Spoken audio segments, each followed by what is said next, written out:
Now, amid ongoing hostilities, Russian President Vladimir Putin has expressed hope for continued peace talks with Ukraine. Berlin will supply Kyiv with much-needed Patriot launchers as aerial assaults on Ukraine cities intensified. In fact, drone strikes were the highest ever in July this year. Russian President Vladimir Putin on Friday expressed hope that peace talks with Ukraine would continue. Putin indicated that working groups could discuss possible compromises, but stressed that Moscow's military objective remained unchanged. He also said any negotiations must be held without media glare in a calm, confidential setting. Negotiations are always in demand and always important, especially if it is a desire for peace. We have agreed that we can conduct such negotiations without cameras and without any political crackle in a calm mode and look for compromises. Responding to it, Ukrainian President Volodymyr Zelensky repeated his willingness to sit down with Putin. He stressed that Ukraine wants to move beyond statements.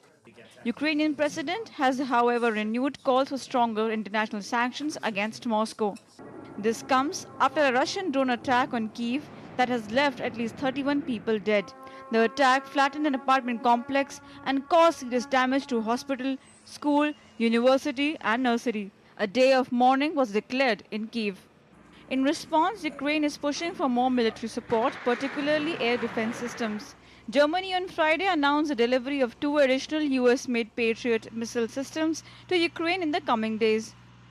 US President Donald Trump strongly condemned Russia's action in Ukraine. He hinted a new sanction against Moscow and announced a 10 to 12-day deadline for Russia to agree to a ceasefire.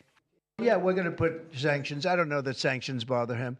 You know, they know about sanctions. I know better than anybody about sanctions and tariffs and everything else. I don't know if that has any effect, but we're going to do it. Europe is extremely upset. But this is a war that should have never happened. This is a war that wouldn't have happened if I were president. Kiev and Moscow have held 3 rounds of peace talks in Istanbul this year. These discussions led to exchanges of prisoners and bodies, but failed to bring any significant breakthrough in the 3-year-long conflict. With agency inputs, Prasar Bharati's report for DD India.